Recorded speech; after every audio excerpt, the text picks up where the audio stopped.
Well, I just want to introduce myself. My name's Aaron. I went to NC State for engineering. There you go, Wolfpack.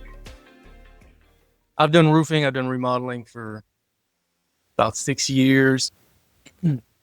Worked with Habitat for Humanity for a number of years before that. Even while at NC State, and I was studying for engineering.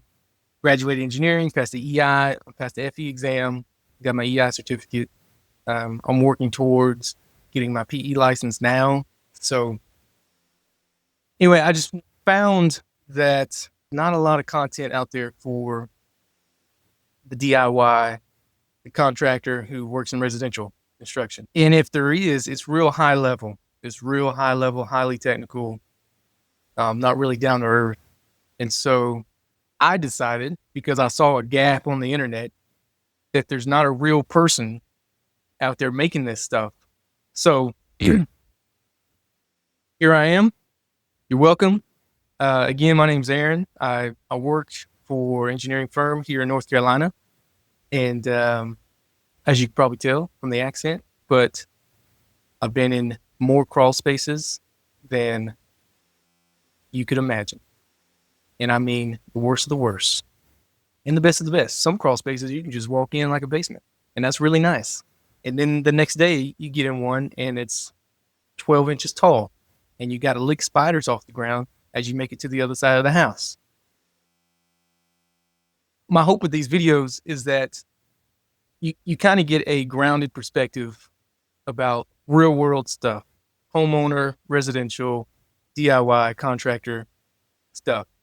Durham is notoriously bad for their soils. So we'll find houses with some massive cracks, foundational issues, and things like that. And hopefully your house never looks like this.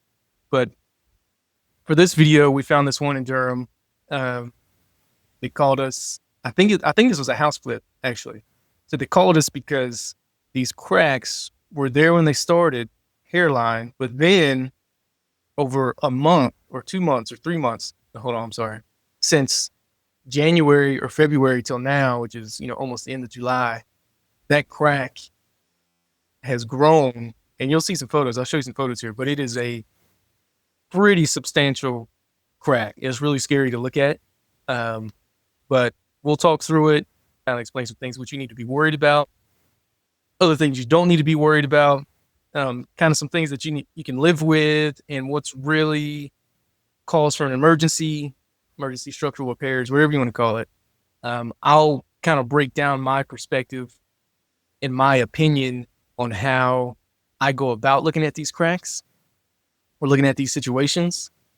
And from there, you can determine you can get a better idea of kind of what's gray, what do you need to be worried about for sure, what needs to happen, and some other stuff that you can kind of live with for a while. So hopefully this will be some help to you and kind of help you relax a little bit and let you know what you're in for. When you call a structural engineer, you get some cracks on the side of your house, and you call a structural engineer, you kind of know what he's looking for. And again, let me reference this. I am not by any means the best, most knowledgeable. Okay, I'm not. Let's just get that out of the way. But I have enough experience and I know enough to give you a really good idea of what's what. All right, listen. I understand that your grandpa's barn has been standing up for 120 years, no issues. Tornadoes, hurricanes, rain, floods, no problem. I get it. I understand. And I also understand, contractors, you're listening, paying attention. I also understand that you've been doing this for 20, 25 years. I get it. Relax. Have a little grace.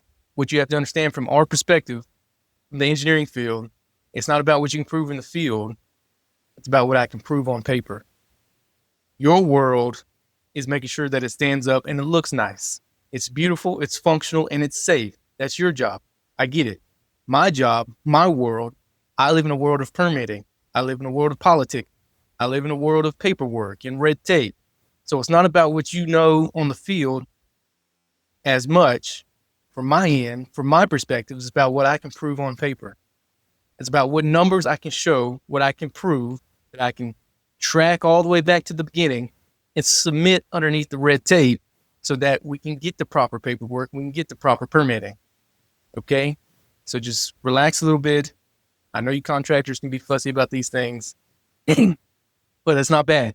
Okay? We just need to work together a little bit, and you give me some ideas about how you want this thing to be done. I give you some ideas about how I need to show it on paper, and we can get this thing done together. Okay? That's kind of the way it needs to work.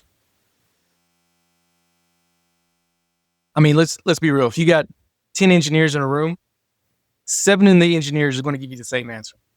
Okay? So there's like a baseline of safety and function that every engineer is going to find. Okay? Just the way the numbers work, you're going to land on this answer. But above that baseline of safety and function, there's this threshold of risk tolerance, or maybe not risk tolerance, that's some market theory for you. This buffer of how substantial the engineer wants to make this structure for you. So I don't know if I'm explaining that well enough, but in engineering world, there's a saying, when in doubt, make it stout. And sometimes you get a group of engineers together. Some are more conservative. They want to make it more stout just because. Some are more lenient. They just want to put some things together and get it economically sustainable. But there is a baseline. But within that, above that baseline, you're going to find these engineers that have different opinions on how stout they need to make things, and what safety factors they want to see in place. But I am going to give you some real world advice. I am going to give you some insight on kind of how we think, what we're looking for, and what you can expect as a homeowner or a contractor who works in residential. And maybe or not, I'll find some videos for you for some commercial things. We'll see. I don't know. But take a look at this, and we'll talk it through from there.